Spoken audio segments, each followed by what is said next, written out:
Tandaan mo yung formula ng power. Work overtime, no limit. Spotlight mo, nagti-flicker na kahit anong gawin mong pilit. Kaya bagay lang kay GL tong patay sindi kong gimmick. Ganyan talaga pag yung punyetang karera mo nag-short circuit.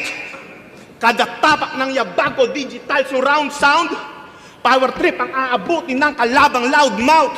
Pag paningin ko'y nagdilim at power ay nag-shutdown, patay tong current every round, parang rotating brown out.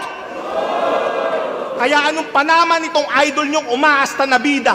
Kung isang comeback lang ng power, buhay agad yung liga.